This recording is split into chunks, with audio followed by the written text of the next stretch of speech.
The Goat and the Goat Herd. A goatherd had sought to bring back a stray goat to his flock. He whistled and sounded his horn in vain. The straggler paid no attention to the summons. At last the goatherd threw a stone, and breaking its horn, begged the goat not to tell it his master. The goat replied, "Why, you silly fellow, the horn will speak though I be silent. Do not attempt to hide things which cannot be hid." Okay, so pretty straightforward here. The goatherd, there's a stray goat who ran off, and the goatherd's trying to corral him back into the flock. And he's whistling and sounding his horn in vain, which means it's not working. He's not the goat's not coming back. The straggler, the goat that was sort of, you know, off the beaten path, wasn't with the rest of the goats, so that's what's called a straggler. Paid no attention to the summons. At last the goat threw a stone, and breaking its horn, begged the goat not to tell his master. So the goat threw a stone, broke the goat's horn, and then the goat was, and then ran to the goat and said, "Please don't tell the master," like the main boss guy. The goat herd's just like the helper, and like the apprentice, and the protege, and the master is obviously the guy in charge. So the goat replied, "Why, you silly fellow, the horn will speak though I be silent." So the horn will speak though I be silent. Um, so the master's gonna see that my horn is broken. Like, so even if I don't say anything, it's gonna be obvious. So like, don't try to hide it. I mean, it's gonna be really obvious. So do not attempt to hide things which cannot be hid. So it's like, if something's blatantly obvious, it's gonna be pretty obvious to folks, and so there's really no point in trying to hide things which can't be hid. So um,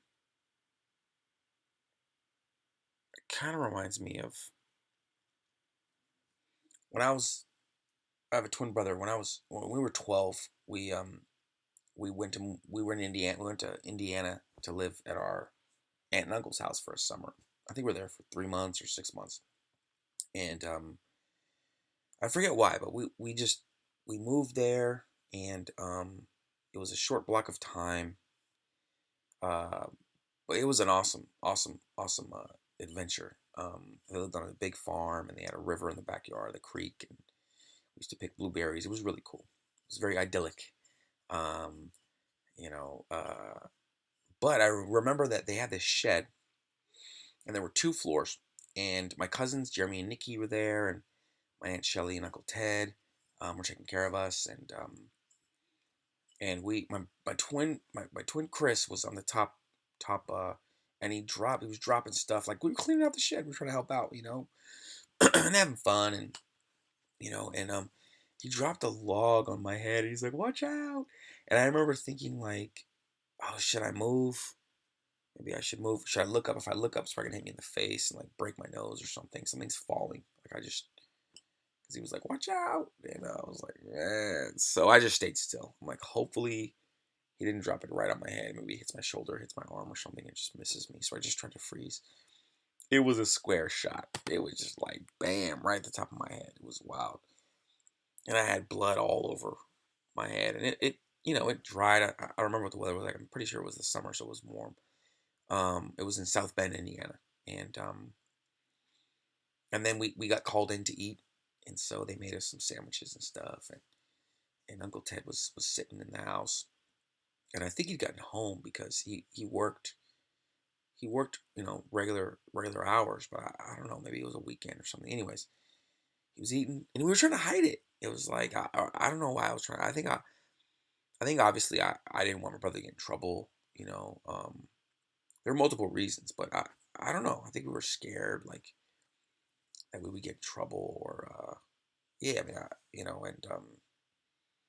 I don't know if we were scared that we were gonna get in trouble from our dad, or if we were we were scared. I don't remember exactly, but we were pretty apprehensive about, you know, letting them know what was going on. So we didn't say anything. And then Ted's eating a sandwich, and he looks over and he goes, "Is that blood on your hair?" Like, It was just funny, and I don't remember exactly what happened after that, but I'm sure they washed our hair. I don't know if I went to the doctor. I don't remember exactly. It's been so long.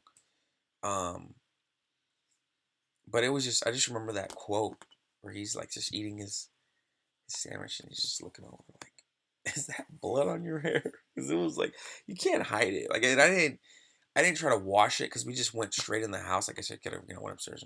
But I mean, that's blood. There's a lot of blood. It's just it was like a log. It wasn't like some stick. It was like a log, and so the blood was just pouring down my head. It was just yeah. I mean, I yeah. So I mean, my hair's pretty dark, but he still saw it. I mean, so that's the story I can relate this to in terms of my own personal like a personal anecdote. But yeah, the horn will speak though I be silent. So even though I was silent, didn't say anything, we were all like eating lunch and not saying anything about what had just happened. It was pretty obvious. Um, but yeah, do not attempt to hide things which cannot be hid. Um, we could have tried to hide it, but that might have raised more red flags if I ran in the bathroom and said, "Oh, it's nothing. I'm just taking a shower," and then I'm in there for an hour because I'm trying to get the blood out and it keeps coming out, and then I got to get gauze and bandages, and it's like, where do I get them? Well, all the adults know where they are. The kids didn't know. I mean, our cousins were younger than we were. I think we were 12 and they were like 10. Um, but it was a good summer. But it just reminds me of this story, the goat and the goat herd. Do not attempt to hide things which cannot be hid. Aesop's fables. Thank you very much.